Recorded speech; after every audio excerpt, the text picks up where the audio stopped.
And we are live. Welcome, everybody, to Pop Culture Philosophers. I am Rockin Robbie Billups, and tonight on Rockin Robbie Live, we have a very special guest. He is the co-writer of all three Bill and Ted films, as well as other film work, and he's the writer of the upcoming book, The Buddha Story. This is Chris Matheson, everybody. Hi. Thunderous applause. Yeah. Chris, thank you for being here on the show. You've got a book coming out. You got a new movie coming out. Yeah. So let's get to talking about it. First of all, just tell us a little bit about yourself and about the book you have coming out. Well, I wrote a couple of books about God and the character of God and the Bible, and kind of telling his story, if he's actually who he's portrayed on the page, who does he have to be? Trying to get inside his mind. Who is this guy? Because his behavior is really kind of strange and hard to understand at times. And I thought he was quite a funny character. And so I finished, and I kind of tracked him from Genesis to Revelations, and then I wasn't quite done with him, so I actually wrote a follow-up book where I tracked him like into the Quran and the Book of Mormon even, because I just thought, well, I'm not ready to let this guy go. I just think he's quite a funny character. And I finished that, and I thought, well, what am I going to write now? Because that's just a question that crosses your mind when you're a writer sometimes. What am I going to write now? And so I started looking at Buddhism, and Buddhism kind of gets a pass, I think, in a lot of Western culture. Like, well, no, Buddhism's, well, that's the cool one. You know, you can be kind of like smart and serious and still believe in it. And I started reading their sacred books, because really what I'm doing is I'm using their books to kind of tell the story. I'm not really making stuff up. I'm just sort of taking the events that they say happened and telling it, sort of in a comedic way.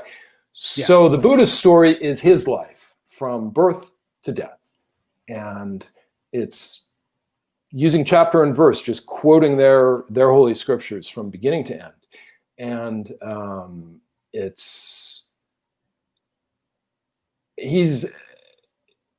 most of their stories that I think they think make him come off really great.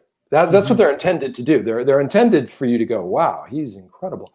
But that's not the effect, I think. He comes off just horrible in most of these stories that he tells, that they tell. He just comes off as this kind of insufferable, vain, shallow dick, you know? Yeah, I was going to say, like, the Buddha's kind of like a dick after reading this book. He is, actually. Yeah, he's horrible. And this is their books that I'm using. And then the belief system, I thought was, I didn't dig that either. So I thought, well, I'm going to poke at that too. So that's the Buddha's story. Tell his story as kind of a comedy from birth to death, first person. He's telling his own story. He thinks he's coming off great. He's not. Yeah. So that's the book. That's it. I got to read it, and it was really great. I have always, I get what you're saying, how Buddhism gets kind of a pass. It's the cool one, like monks, you can meditate, you can be a Beastie Boy and be Buddhist, all kinds of stuff like that, right? And so I had researched plenty of times about the teachings and like the Four Noble Truths, which I love the bit in the book about that, because it's like, well, it's really 11. Wait, now it's 16, and it's so funny, right? But the mythology of it, I had only ever heard the story about him like meditating under the tree, reaching enlightenment, and then that's that. Man, it is he is insufferable. He is, and the way he treats the people around him, like his best friend, is absolutely horrible, and it's a really sad ending. It is actually. You feel for poor Ananda. He's just so sweet. He's so sweet, and he loves his master so much, and the Buddha is just so unnecessarily unkind to him. He's brutal to his wife. Absolutely brutal. I mean, it's one of the foundational things is he's married. He has a kid. He has a newborn. And that's when he has his big epiphany that he has to go and leave, and he just walks out. He just walks out on them and leaves. And they try to frame that like, oh, well, that's just so magnificent. Isn't that beautiful? But I don't think it is. He's a horribly mean father. He's a horrible friend. And I think the beliefs are every bit as inane and kind of ultimately ugly and stupid as all the other ones. Yeah. And very sexist at times, obviously, too. Just like in The Story of God, you know, I listened to the Audible version, which Chris does the reading of that, and it is magnificent. I felt like we've known each other forever because you were in my head for like 3 hours. But I loved how the absurdity of it, the ridiculousness really starts coming out, because a lot of people, like, I was raised as a Christian, and at one point I was even like in seminary trying to be a preacher and go that route. Yeah. And so when I was listening to that book, I like 100%, I was like, yeah, that's all in there. That's literally all in there. The obsession with penises, the hatred and just disdain of women, and just the disdain of humanity.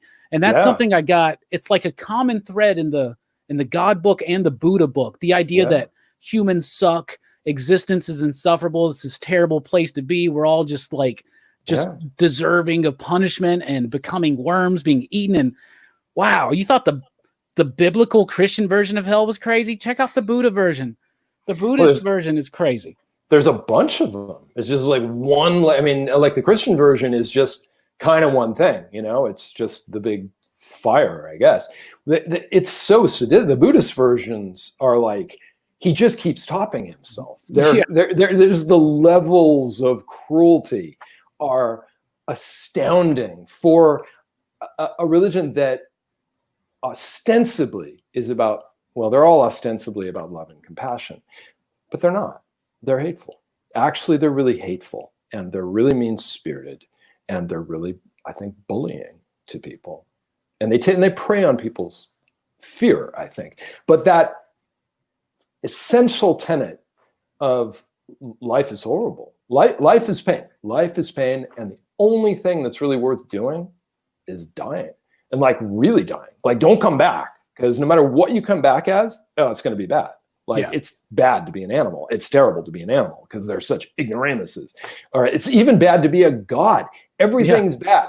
The only thing that that's worth being is just like dead, extinct.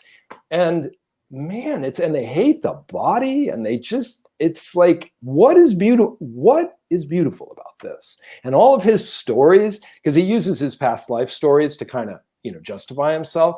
Yeah. And they're just hilariously self-serving. I mean, he's just always this kind of perfect, they're called the Jataka tales. And he uses them to kind of convey to his followers just like how he's always just kind of been perfect. If he was a bear, he's often a monkey. He's just a monkey who's just this super genius little monkey who's it takes care of everyone.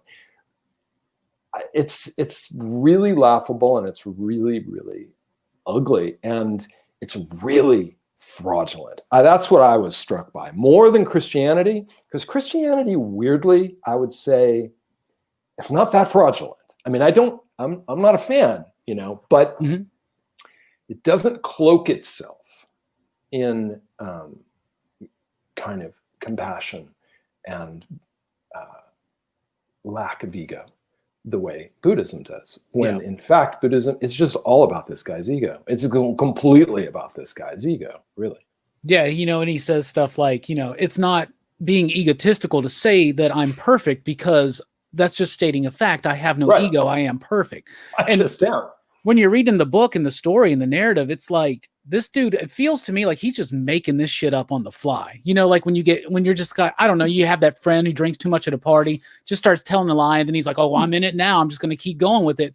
Every time he's questioned, he's like, well, of course, because in another previous life, it's like, I know people just like the Buddha, apparently. Yeah, I think we all kind of know people like that. They're know-it-alls, and they're insufferable, and they're always right, and they never will back off. And they're impossible to to deal with. But good comedic characters, I will say that. Like absolutely. Good, in fact, excellent comedic characters, because overblown fools, well, they're gold, you know? I mean, from a comedy standpoint, all comedy writers like to write pompous fools, because a pompous fool is just one of the great archetypes of comedy. And these religious figures are often just perfect pompous fools. The God character is a ridiculously pompous fool. Yeah. And so, you know, so that makes them really fun to write. So what was it about religion that made you want to tackle that? I think I don't like authority. I don't like the idea of absolute truth. I don't like claims of absolute truth. I don't think anybody has any right to that. I don't think anybody knows absolute truth. How could they? How could they? Really? I mean, really, who is going to get absolute truth? Nobody. So there's these gigantic claims that are made about what the whole deal is, what the whole story is, how it began, how it's going to end, what you're supposed to do, what you're allowed to do, what you're not allowed to do, what you can eat, what you can't eat. Just this elaborate list of rules. And yeah, I don't like that. Apparently I really don't like authority. Now, what that stems from, you know, my dad, probably on some level. Probably. I mean, he certainly did have a belief system that was absolute truth, capital A, capital T, inarguable, absolute truth. And yeah, I didn't like that. And as I got older, I just thought, well, that's bullshit. You know, you don't know. You don't. And so then I just started reading the books because I was curious, because I'm drawn to it too. I'm sort of fascinated by it because it is because they are such overblown claims but at the same time sort of interesting, right? Because we're all wondering what we're doing here. Everybody does. I mean, we all spend our lives kind of trying to figure out what is this thing? What is the point of this? And what am I supposed to do with myself? These big, deep questions. Yeah. That there are no ultimate answers to, but, you know, philosophy tries to answer it, and science doesn't really answer that question. But, you know, art kind of flirts with it a little bit here and there, but religion just goes right at it. And religion is just like, no, here it is. Here's the answer to your big questions.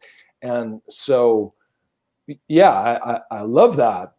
I love that. I love the audacity of it. I mean, it's just fantastic to me. Yeah. But it's completely transparent too, because of course they don't have any absolute answers. And when you read these books, if I was amazed again and again when I would read these books, like, how does anybody really believe this? How does anybody actually really, like, you really read this? Because there's just so many crazy stories. So yeah. I being raised in all that, I can tell you that as someone who was, you know, in a position of leadership at my church and was up there in the pulpit delivering sermons and devotionals and all that kind of stuff, most of the congregation, they don't even read it. They don't even know that stuff in there. They know the famous stories. Right. They know Noah's Ark, and they know the Sunday school lesson behind it, right? Because I think that ever since the beginning that of writing, you know, drawing paintings on caves or whatever, we've been telling stories, right? And we learn from stories, and that's about our shared experience. And one of the things that's crazy to me is when you read your books, you're starting to pick up the idea that these are, especially in the story of God, I started picking up more and more about how this is a reflection of humanity's view on each other through the ages almost. And you get the idea that they put a lot of themselves into those stories, into that interpretation, right? Yeah, very much so. Yeah. Yes, it's a very powerful mirror of ourselves. We're just these beings are just us. He's us, really. Yeah. And so on that level, yeah, it's pretty fascinating. Heck yeah.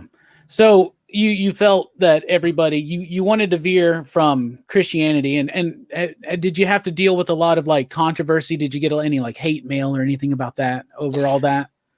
I probably did. You know, I don't make myself really very available. I don't do any social media. I don't have any social media presence.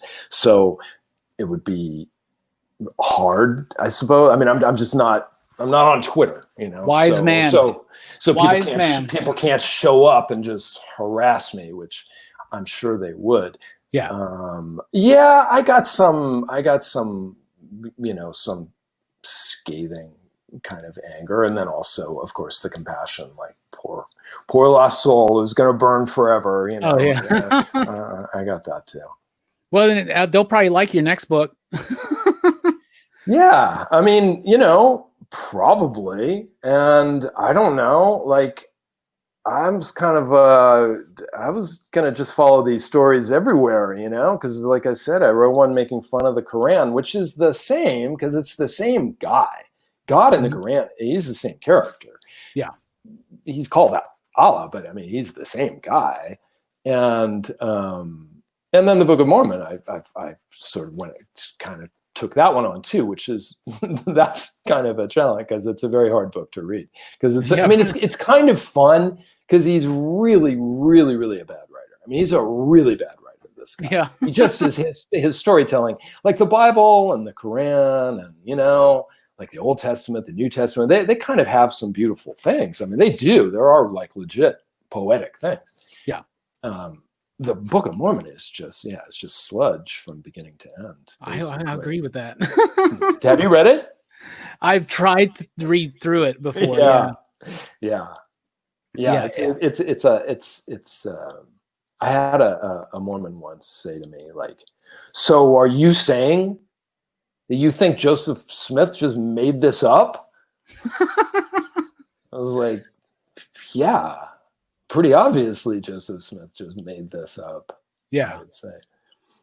Oh, in the Buddha story, he reads almost like he's starting a cult. Like he's like some kind of cult leader or something, in a way where he's just, and like he doesn't even know what he's doing. It's like he's making it up as he goes along. Is what the Buddha one feels like to me. It's kind of amazing that these things work. It's such a crazy, audacious thing to do, right? To just say, I know absolute truth. I've got it. I've been awakened, and I know absolutely what's happening here, and I can tell you absolutely what to do.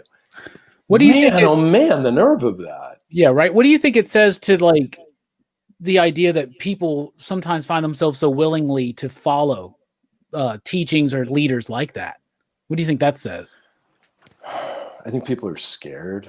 I think people are really scared of death, and I think if somebody can tell them that it's not for real, you know, that you're not going to die, you're going to see your loved ones again and come up with a, although, you know, that's not Buddhism. I mean, he doesn't say that. He's just like, his is weirder than that. His is just like, no, just go extinct. Like, that's what I'm trying to teach you to do. His is really, really life-hating. I think people are, Christianity and, you know, Judaism and the, you know, the Judeo-Christian thing, I could kind of fathom it because it is so much about fear of death. Although then again, Judaism's not really dealing with fear of death because there really isn't much. Is there any life after death in the Old Testament? I mean, not really. There's like Sheol, which is shadowy nothingness kind of. It's only in the New Testament that we get, you know, that we get heaven, and then in the Quran it really just blows up and becomes a big thing. And then in the Book of Mormon, it's a huge thing. I think it must be a fear of death. And then I think people are very, very, I think people are scared, and I think people are very kind of self-important. Yeah. And like somehow weirdly, it's important that I live forever. Yeah. You know, like that's really an important thing. Like somehow my soul must keep going. Like, and I never really understand why people think that. Like, why do you think that that's so important? You know, you get your allotted time here, and then that's that. And why isn't that enough? It seems really kind of life-hating to me and sort of nihilistic to me, that thing. Yeah. And then I don't know. You were there. Why do people believe? I mean, you tell me. I mean, you would know from the inside. Why do people believe it? I was a kid and I was shown a movie that basically it was one of those, biblical movies where they show you the end times and their interpretation of the book of Revelation. Right. And like people are getting beheaded if they didn't take the mark of the beast, and it was bloody and it was gory. And it scared me as a young kid, probably like 7, 8 years old, to go and kneel with the preacher and say some words. And then magically now you're saved, and I dedicated fully in, and mythology is something that I love. And one of the things we cover, of course, here is comic books and movies. And I think that's a modern mythology in a way, but it's better than just saying nobody's telling you that Superman is teaching you absolute truth, the truth of existence. Krypton's not a place that exists or anything like that, but he represents something. And I love the idea that representations of mythical characters in popular fiction can motivate people to change their life. Like somebody could be a big Batman fan and then just be like, you know what? I'm going to start going to the gym. I'm going to get in shape. I'm going to take care of myself. I'm going to be self-efficient, or read Superman books and be like, I want to care about other people. I want to do good for other people. And that's great. Yeah. And people use these religions, Buddhism and Christianity and Islam and the others, and they do wind up on that path. And I think that that's beautiful. And I don't think that what you do in these books is mean-spirited at all, because having been a scholar of the Bible, everything that you wrote in there is in the Bible. And it's just, you're doing it in a modern, matter of fact. One of my favorite things is there's a part in the story of God where you write something like, why did God say this? Why did he think this? He was very critical of himself. This is a problem that would plague him for many years to come. So I love his obsession with penises. And there's a lot of that in there. Why is circumcision such a big damn deal? And then you can look historically and be like, maybe it's to separate the idea that these people are not part of this, and about mingling tribes. And and it's just xenophobia kind of in a way, right? So it is. He's very concerned about balls. Perfect balls. Yes. Balls, like he just doesn't want any part of balls that aren't perfect. Like, in a goat. Who does? Who does? Good point. Fair point. Who really does? But it's pretty funny that the creator of the universe is just like, no, I don't want any, no man comes into my temple who doesn't have perfect balls or damaged ball. I guess if he got kicked by an animal or something, no, that's no good. So you're saying people, these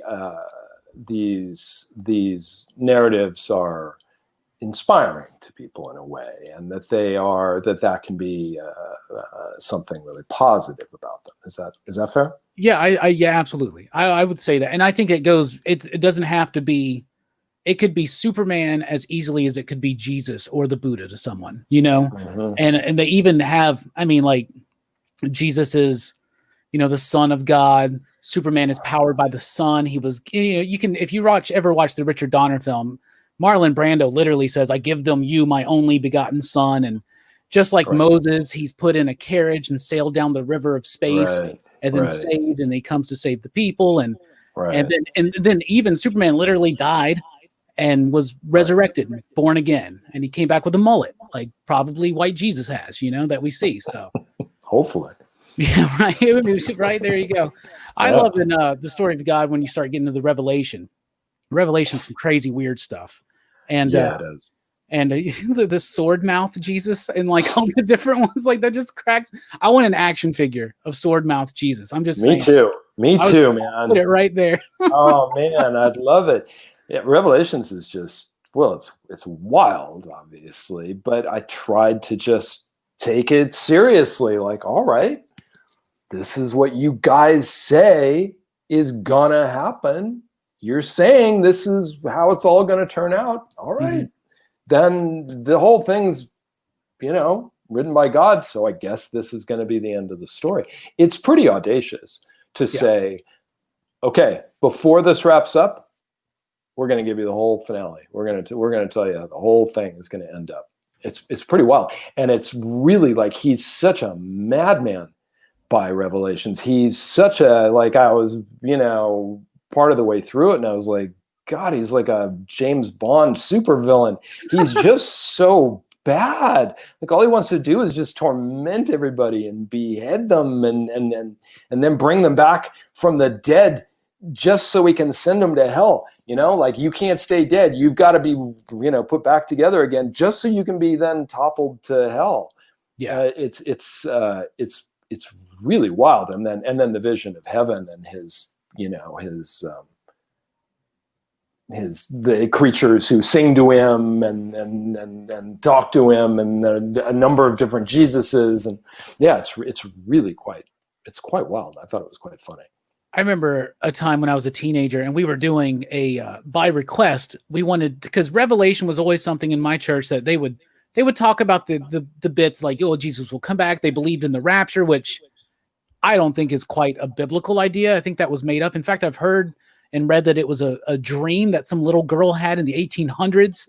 And Really? She's the one that came up with the rapture, and this preacher took on with it because when we studied the book of Revelation, like there's no rapture in there. Like everybody gets got, in the Revelation, in the tribulation.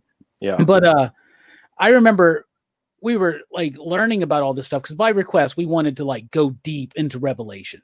Sure. And so the pastor was like, okay, let's do it. And so we did this like extensive months-long study of the book of Revelation. And I remember going up to him. His name was Andy. He was a big mentor of mine in my middle school and high school years. And I was like, I'm not trying to sound crazy, because he always encouraged us to question things, right? Like we were like, this doesn't make sense. Why is this? He's like, well, just think about the spirit of it and feel free to question God. Like most people, like the preacher I had before him, the pastor I had, you could not question God.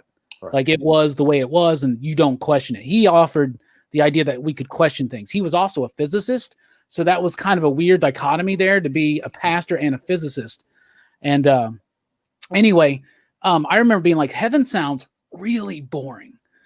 and the only answer he really had was like, well, when you're not on this plane of existence, it may seem boring to you here now, but it's not. I'm like, no, I'm sorry. That seems incredibly boring and quite scary. God always scared me. And that brings back to the fear. It's not just the fear of death, but the fear of God. Like most people may be fine with death, but what if this is right? I don't want to burn in hell. And it goes back to those pulpit thumping preachers, like sinners in the hands of an angry God and all that kind of stuff. Like that was the first church I ever went to. That's what it was. Screaming, yelling, you'll die, you'll burn, you'll be sorry. And sometimes it's almost like you think these people are just like, I don't know, because some people get really into the punishment idea, and it's almost like they've been bullied themselves. So now they want to be the bully in a way, even if it means waiting to the afterlife. It's a little weird to me, man. There's a crazy amount of punishment, and it's not hard to read the book and think God just loves punishing mankind. I mean, he just loves it. I mean, he loves just wiping people out. I mean, I always thought one of the first things I noticed when I got into it was how funny it seemed to me that Noah's Ark is treated like an adorable children's story, when it's really just like he drowns everybody. He just drowns everybody on earth, and it's not really all that clear why. It's just wickedness. So I guess we would infer it's kind of sexual misbehavior, and then generally speaking, he gets really mad when people don't believe in him. When people don't believe in just him, he kind of hates that. Yeah. So I guess we sort of would interpret it that way. But he just drowns everybody, and he drowns all the animals too. He just drowns everybody. So it's like not. From a child's standpoint, it just seems like it would be kind of horrifying. And then Sodom and Gomorrah is just a hilarious story, right? Because he just like nukes these towns because they're filled with homosexuals, I guess. Like somehow, for some strange reason, I mean, Gomorrah, we don't know. Yeah, we don't really know. I don't think we ever see what's going on in Gomorrah. Sodom, there's like a bunch of men who want to, rape male angels, which is very, very peculiar. And so but what about the women in Sodom? Yeah. What about them? What about the kids? What about the kids? I mean, I guess, maybe like little boys or, they're little homosexuals from the time they can think. I don't know, but the amount of kind of cruelty and is absolutely staggering. And then you get into the middle of the book, and he's like, he makes all these gigantic empty threats because he doesn't seem like he can even act on them anymore. He gets really bombastic and sort of hapless through the middle of the book. I'm gonna do this right now. I'm gonna destroy. Get out of the way, and then nothing happens. Yeah. I find that funny too.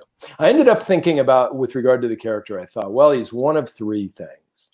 He's either just a fake, he's just a fraud. I mean, he's just not really, he's God, but he's not actually. He doesn't actually have the powers, and he knows it, and so he's just real blustery, and he's a fake, and he knows it, and he's really insecure about it.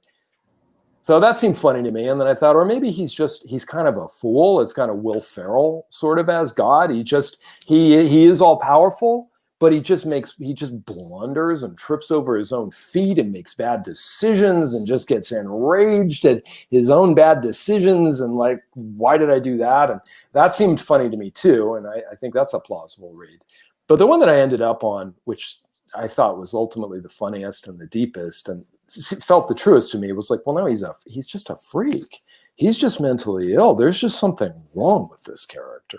He's been alone for eternity.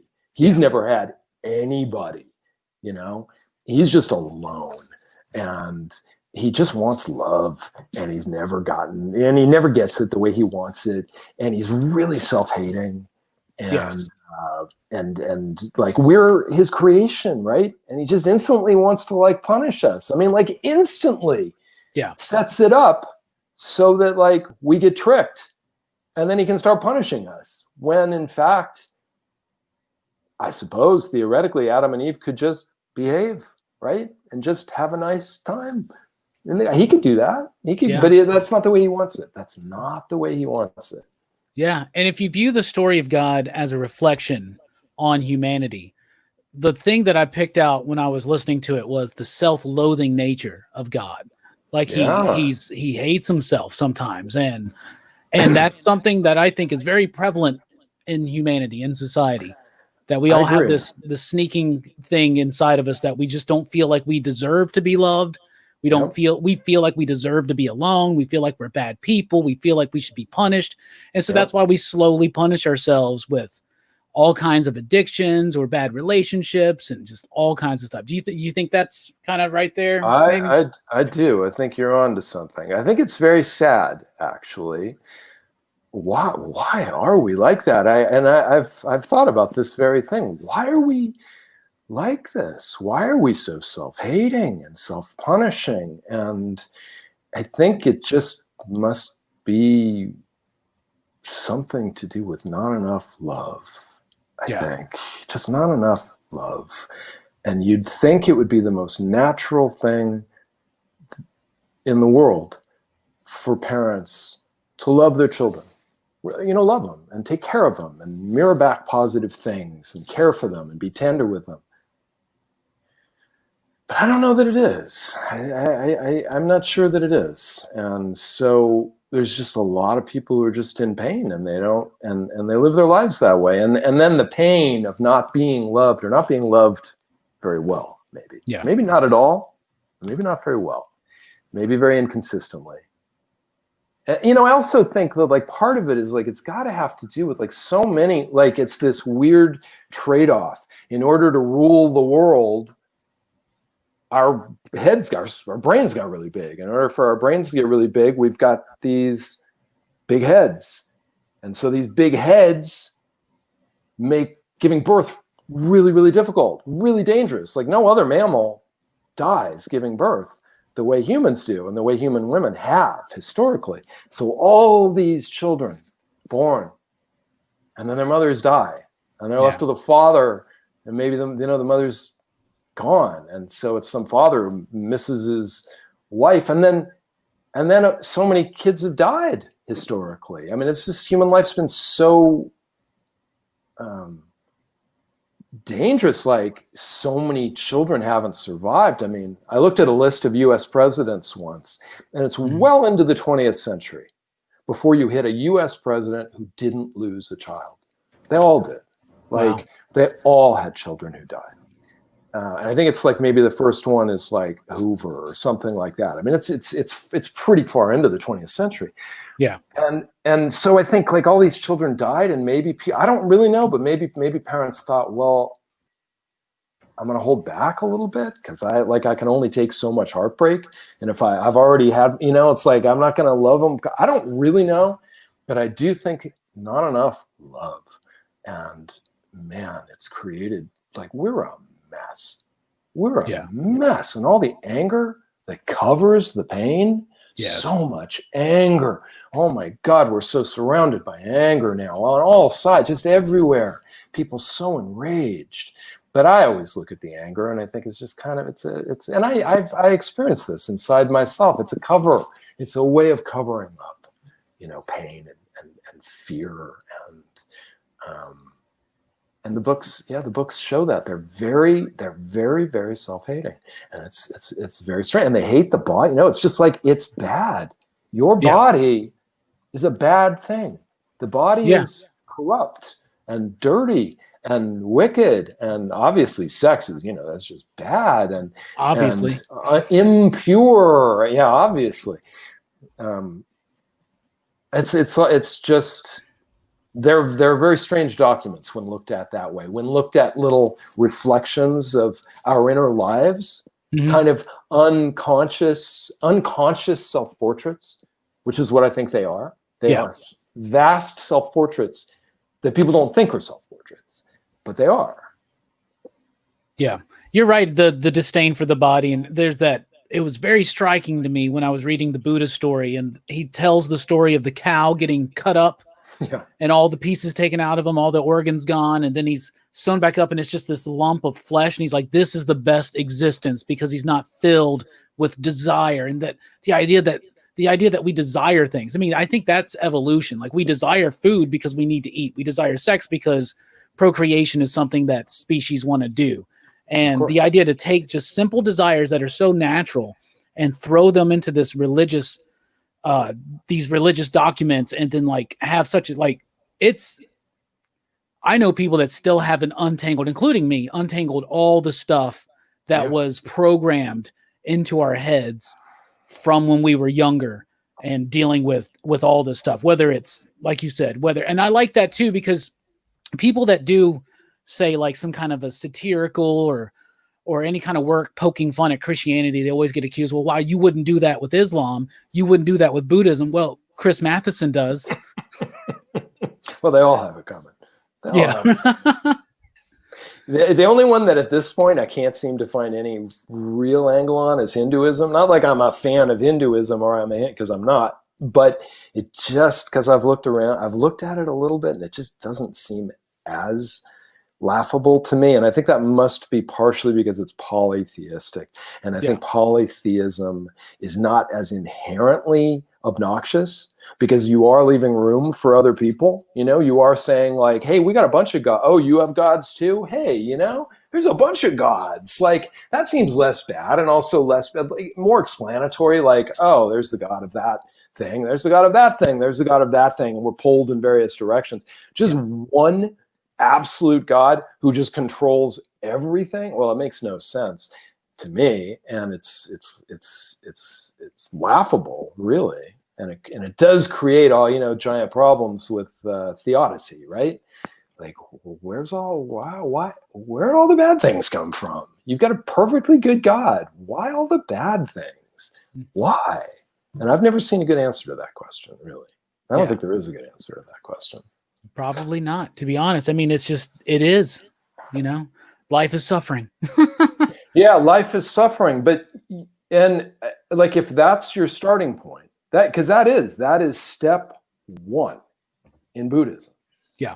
And, they'll try and swap in now, like, different. No, it's not suffering, well, but it's nothing good, it's not suffering. It's not pain, it's nothing like that, but it's never good. It's always like, it's at the very least, it's disappointing. And sorry, did that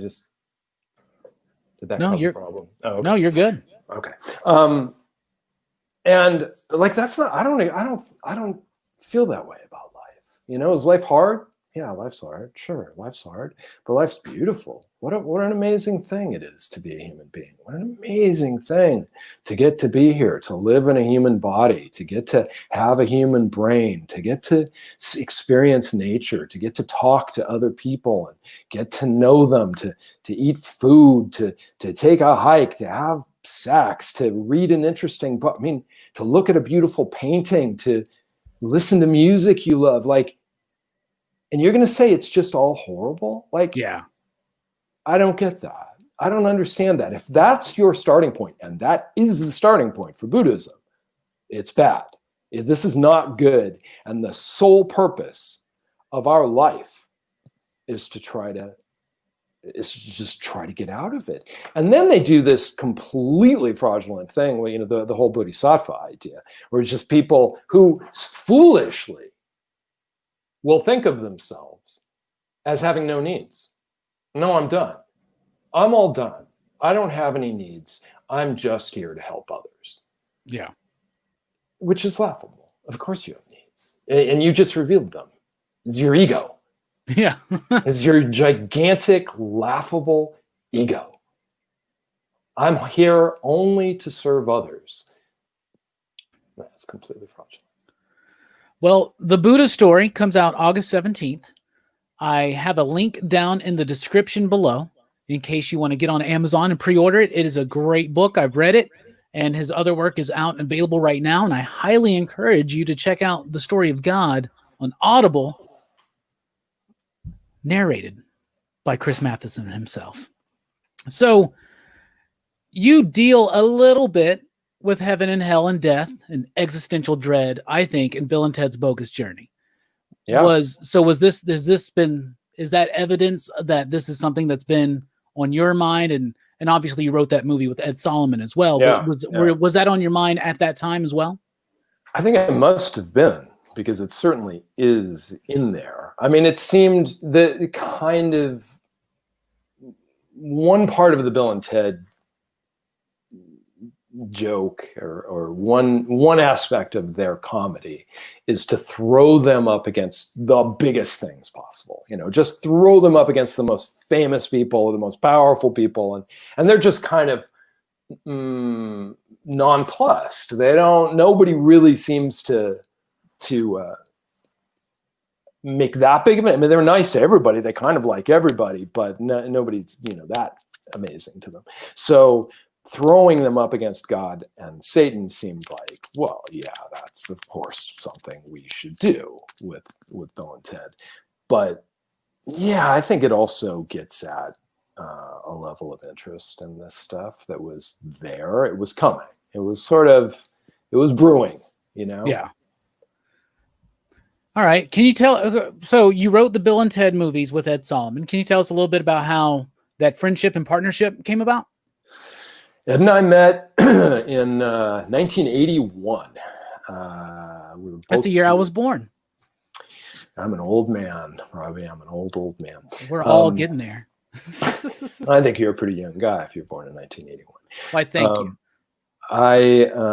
We were both taking a playwriting class, and so we met in the playwriting class, and we just started talking, and we just quickly found, as one does, that we had a shared sense of humor. You pick that one up pretty quick with people, like when you laugh at the same things. Like that happens pretty quick, and we experienced that pretty quick. And then the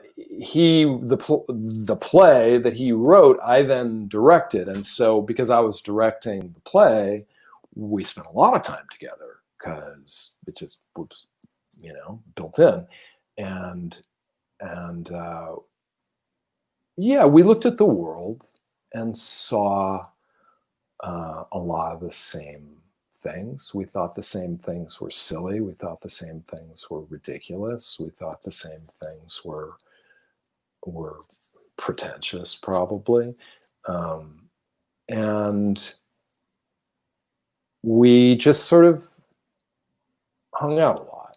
And then in '83, we decided we wanted to do like a little improv group, not for an audience, just for fun, just to kind of play with, because I guess we were sort of aspiring comedy writers. And so we rented this little tiny space, and every Sunday night we'd get together and we would just play. We would just play with ideas. We would just, whatever, just improvise. And the idea was a couple of teenage boys who don't know anything about history, and they're studying for a history report. And Ed and I played the two teenage boys, and we started talking to each other. And I think pretty quickly that voice, like, how's it going, dude? How's it going, dude? They came to us pretty quickly, and we really, really liked them. And we thought they were a lot of fun. They were fun to be. Almost from the very beginning, it was kind of fun to be Bill and Ted. And it was kind of being Bill and Ted because they were just one thing. For us, it wasn't like he played Bill and I played Ted or vice versa. We both were just sort of Bill and Ted. And it was like that for years. When we wrote Bill and Ted dialogue and we would write it together, we would just go back and forth, just ping pong it, and then just afterwards go Bill, Ted, Bill, Ted, Bill, Ted. They were, especially in the first movie, they were the same to us. They were like one guy with a brain that's been cut in half, and each gets half of it. Yeah, it's like a guy talking to himself, right? Kind of. That they just always are on the same wavelength, always seeing the same things, thinking the same things.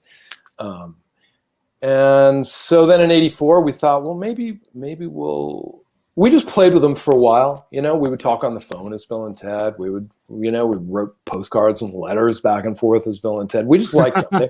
They were fun. They were really, really fun characters. And then in '84, both of us being kind of aspiring movie writers, we thought, well, let's write a movie. And we were going to make them we were going to write a series of skits. It was going to be like that, like Python was our inspiration. We'll just do kind of like a Python movie where it's one thing blends into another and it's 10 different things. And Bill and Ted were going to be one of those things. And then my dad was a kind of a prominent science fiction and fantasy writer. He was Richard Matheson, who wrote I'm Legend and Shrinking Man. And so I was talking to my dad about it, and he said, well, that Bill and Ted idea, that's a whole movie in itself. And he was right. So we started thinking of it that way. And then it came really fast. It came much, much more quickly than anything else I ever wrote. I think anything Ed wrote also, because we just knew them so well that once we kind of had the story, and that's what came last, the plot, the time travel, all that was, that's what we had to come up with, the plot. Yeah. And the structure and everything. But once we had that, we wrote it really, really fast. I mean, we had a draft in 4 days, which is very, very fast, because that's crazy. It is crazy. I never had anything like that happen again. We just sat in coffee shops and we would just pass a pad back and forth and just, try and keep up, just writing this Bill and Ted dialogue and then hand it to the other guy. So we had that by '84, and then people, they didn't like it. At first, we got people who didn't much like it, didn't see much in it. But then we started finding some people who did like it, and then it started moving towards production. And it got filmed in '87, and then almost went, people didn't like it. Like, it was really perceived to be kind of a failure when the first cut of it, nobody liked it. And people felt bad for us. People in Hollywood were like, oh, what a shame. That was a pretty funny script. That's sad. But I don't know. Maybe the director, Steve Herrick, did a little bit of a recut on it, or I don't really know what happened, but suddenly people started liking it. And it came out, and people liked it. People thought it was funny. Yeah, like at first it was going to be shelved, right? They weren't even going to release it. Maybe they were going to do it like direct to video or something like that. Yeah, exactly. What a different world this would be for me in particular. Like, honestly, I watched that movie as a kid and it blew me away. I loved Bill and Ted. They were so endearing, innocent, and we were talking about the themes and religion and all that kind of stuff, and about this hatred of humanity almost, right? Yeah. Bill and Ted this hatred of existence and Buddhism. And Bill and Ted just seem to love existence. Like everything to them is like the most awesome thing that could ever happen. Sometimes it's bogus, but for the most times it's excellent, you know? And that's one of my favorite things is that is they are both such, even though I would say Bogus Journey is definitely a darker film, it's still just unbridled positivity from these characters. They die and Ted's just like, oh, we got to go back, you know? And it's like, not even death will stop their optimism that they can solve the problem and save the day and save the babes, you know? Yeah. They're unsinkable and they have a natural sort of ebullience to them. And they, as you say, everything is either excellent or bogus, but really almost everything's excellent. And even the things that are bogus, they're kind of excellent too, actually. Yeah, right. The Bogus Journey was actually an excellent journey. Oh, it was a completely excellent journey. I mean, that title, we wanted to call it Bill and Ted Go to Hell. That was the working title. That's what Ed and I called it. I thought that was a hilarious. We loved that title. It was such a ridiculous title, Bill and Ted Go to Hell. Yeah. But they wouldn't allow us to do that. So then we just sort of scrambled for the right word, and it's not a bogus journey at all. Not at all. It should have been Bill and Ted's Outstanding Journey, Bill and Ted's whatever non-heinous journey, because it's not bogus, because it's scary when they go to hell and Granny Preston and the Easter Bunny. That stuff's kind of scary, but overall, no, it's totally outstanding. Yeah, and they never get shaken. And when they first arrive in hell, they actually think it's kind of cool. Yeah, we had a scene that I don't think it got filmed that we loved it, where they get to hell and some demon is like forcing them to break rocks, and they're like almost instantly like, dude, I really like this. I really enjoy this. Yeah, dude, this is like way more fun than I thought. And then the demon gets kind of rattled. He doesn't know what to do, so he tries to scare them by pulling a rat out of his mouth, and they're like, whoa, that's excellent, dude. And then they start going off about how they knew some guy who got a rat at Kentucky Fried Chicken, and they just can't be, they're very unsinkable, these two guys. Heck yeah. And obviously Alex Winter, Keanu Reeves, were they like, and I heard that there were a lot of people that were auditioning and you guys were kind of moving them in and out, but those two were kind of like already bonding during that process, and that it's kind of they got to be good friends really quickly, and they're still good friends 35 years later, almost, or 33 years later. What's Bill and Ted without Alex and Keanu, right? I mean, whatever it is that Ed and I made up, well, they just brought it to life, and they changed it. Bill and Ted, their Bill and Ted is different. Like our Bill and Ted, they were kind of losers, right? Because in different ways, Ed and I think, perceived ourselves as kind of losers in high school. But then you get Alex and Keanu, right? And they're just like these good-looking, cool young guys, and suddenly Bill and Ted were not losers. They were odd, because all they wanted to do was just kind of hang out with each other and plan their band, but they're definitely not losers. Yeah, not at all. I don't think so. So why do you feel the time is right now to do the third film?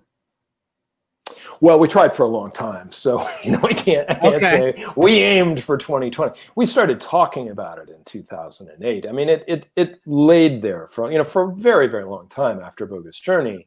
It was just kind of over. I mean, I think I kind of vaguely remember at the premiere for Bogus Journey, Ed and I saying to Alex and Keanu, like, would you guys ever want to do this again? And I'm pretty sure their response was like, no, I don't think so. And then in 2008, so 17 years after Bogus Journey came out, the four of us got together at Alex's house. And I think the idea was like, well, do we want to talk about this? Is this worth doing? And from the first meeting, the idea that it didn't happen. Do you know what I mean? Like that song that was gonna save everything. Yeah, they hadn't come up with it yet. And there's a tremendous amount of pressure just building and building and building. And we all liked that. We all thought that was really interesting. And so we had to come up with the story, you know. Again, we had to come up with, well, what's the plot? And it just took, you know, it took a while. We wrote it pretty quick. Ed and I had a draft by 2010. And then Alex and Keanu had notes, and so we did a rewrite for them in 2011. And then we went out, you know, and we were like, okay, here we go. We were pretty gung-ho about it, but nobody really liked it. You know, they didn't want to do it in 2011, and we got a lot of passes. Nobody really wanted to do it, and maybe they wanted to. I mean, we had a sense of what they wanted. They wanted, like, well, you know, it's a family trip, and you know, Bill and Ted did write the song Save the World, but now their daughters have to pass history, and so they all get in the phone booth and take a big trip through, you know, and they kind of play the grandfather role, and it's a big family adventure. And I think there was some interest in something like that, and I think there was also interest in just a complete reboot, like just get a couple of new kids, restart Bill and Ted with a couple of kids. You know, I think the idea of like a movie of Bill and Ted at 50 where it hasn't worked out. Yeah, that was not an easy sell. You know, that was not an easy sell. But I think I'm glad we stuck to it. I think it was the right angle on the story. It was the funniest angle from our standpoint. And it was the deepest angle. And hopefully it's a hard moment, right? It's a really hard moment. There's a lot of stuff going on that's very stressful, I think, in terms of COVID and in terms of the economy and in terms of just how George Floyd and how we all get along with each other and how much acrimony there is. I mean, it's an intense moment. And Bill and Ted is meant to be, well, it's Bill and Ted, right? And it's meant to feel good. Yeah. And hopefully it does. Hopefully it satisfies on that level. I am supremely excited. I've been excited since it was first, all the rumblings, and we were following it here on the channel, and I was keeping people updated. And then when it finally happened, and then when the trailer dropped, that to me was when it was real. And I was like, oh. And my favorite thing about the trailer is Death's there. So Death is in the movie, right? Oh yeah. Death's probably absolutely in the movie. Aside from Bill, Ted, and Rufus, that's like my favorite character in the entire franchise so far is Death. Yeah. Absolutely funny. Yeah. Did you have to address the Rufus thing in the movie? Yeah, I mean it's addressed. Okay. It's his absence is noted, his absence is felt. Yeah. He's a presence, I would say, kind of emotionally. There's a stopwatch or a pocket watch that kind of plays a role in the movie that is Rufus's, that has an inscription in it that turns out to be important in terms of the meaning, the larger meaning of the thing, let's say. Yeah. Yeah, I mean, of course, we would have loved to have had George there, obviously, of course. Yeah. You know, George was a really, really important part of those movies, and that was a real loss. So we just did the best we could to honor him and, you know, pay our respects and make the character of Rufus. I mean, the name Rufus is said in the movie, you know, many times. He's very much present in the movie. Good. I assumed so. What was it like working with Carlin? Did you get to spend any time with him back in those days? I really didn't. I remember feeling sort of intimidated because, you know, as a comedy guy, that's George Carlin. It's a sort of pantheon stuff, you know. Yeah. He was George Carlin, and he had a those who got to know him say he was really kind of just a pussycat once you got to know him. But I felt he had I'm sort of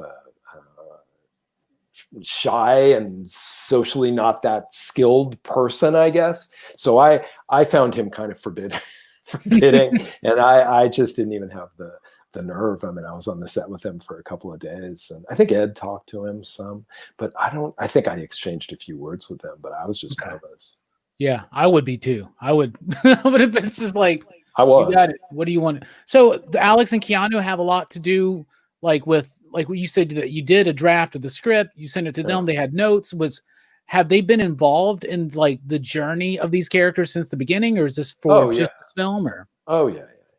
And I mean, they're kind of like our partners on this, because we made Bill and Ted up, but then they brought Bill and Ted to life. So, the four of us from 2008 forward were kind of a unit, and those guys are all over everything. I mean, every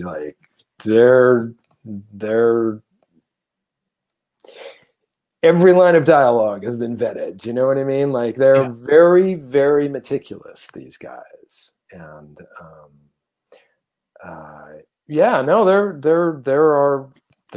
they're our partners. So they're all over it. Heck yeah. So is this something I'm not really clear on? Is Bill and Ted y'all's thing? Like, nobody can do it something without like the approval of you and Ed? Is that how that works? Do you guys actually own it, or just another company on it? No, we don't have any ownership of it at all. In fact, when we wrote this thing, we wrote it on spec, meaning nobody hired us. We just wrote it, and it was really, from a business standpoint, kind of a strange decision, because somebody else owned it.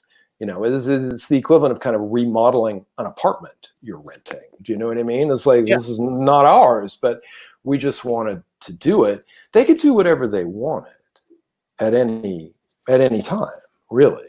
And I thought a number of times that they were just going to reboot it with a couple of young guys, and I know I think they thought about it and talked about it, but I think that I'm not really sure, because I don't do a lot of social media stuff, but or none actually, but I think that there is I think it became clear at a certain point that there was a level of interest, that there were people who really would like to see a third Bill and Ted movie with Alex and Keanu. I think that became clear, and then of course John Wick didn't hurt either. Yeah, right. And now that changed things. That changed. Suddenly, what had been languishing was not languishing anymore. Okay, I think that's even more astounding and cool to me than that you and Ed have been able to write these 3 movies, and they haven't brought in other people, because if they own the characters, they could do whatever they wanted. They could do whatever they want. I don't know whether Alex and Keanu would go along with it. I think they might not. I think Alex and Keanu feel that, we're kind of a team, and I don't know how they, but I don't know. I never asked them that. I think that they may feel that, but I'm not really sure about that. Yeah. So I think they couldn't just with impunity go, well, dump Chris and Ed, and just bring in, some other writers. And also because we made them up, it seemed to give us a certain kind of authority at certain times. Like, well, we did make these guys up, and we do kind of know these guys, Okay. Heck yeah. I'm super pumped for the movie. It's scheduled to come out August 28th. Of course, movie release dates are all up in the air right now. So there's a lot of moving pieces. I think that it will be pretty close to that, if not that exact day. Cool deal. Super pumped. Chris, thank you so much for being here on the show with us. It was a pleasure, Robbie. Thanks for having me. Oh, it was a pleasure to chat with you about your books and Bill and Ted, 2 characters that had a lot to do with my life growing up. And I love those movies, and it taught me, if anything, to be excellent to each other. And I think that now is a perfect time for Face the Music to come up, because I think we need an injection of just pure outgoing positivity. And that's what Bill and Ted bring to me. So I think you're doing the Lord's work. Well, that's the perfect spot to end, I think, Robbie. Yeah, right. I'm doing the Lord's work.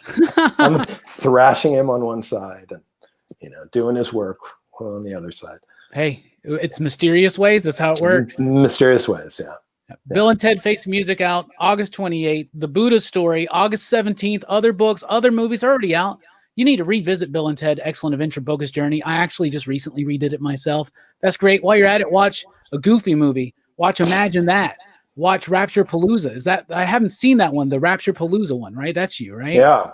Yeah, that one's based on Revelations. It was actually like it's my religious obsession kind of manifesting it again. It was kind of like I read one of those Left Behind books. I don't know if you ever read one of those Left Behind. I read a lot of them. And I loved it. I just thought it was great. I thought it was just absolutely hilarious. I still have them on my shelf out there. They're fantastic. They're fun. Fantastic. Yeah. And I thought, well, that's a good, it's basically like, it's Revelations. It's like a bunch of people get raptured, and then the people who are left behind, and they're just trying to figure out what. And the beast shows up, and there's blood rain, but people are just still trying to like pay their bills and get to work, and watch TV and just get through it. So that's dealing with the new normal. Dealing with the new normal of the post-rapture world. Yeah, that sounds really cool. I got to check that out. Definitely check out his stuff. We know that you out there in the PCP Army are excited about Bill and Ted's return. So, Chris, thank you so much for creating, along with Ed Solomon, the characters of Bill and Ted and changing all of our lives. From the bottom of my heart, I really do appreciate it. And thank you for being on the show. Thanks for having me, man. All right, PCP Army, we are out. We'll catch you next time. Thanks for rocking with us. Y'all have a good one. And be excellent to each other. And party on, dudes.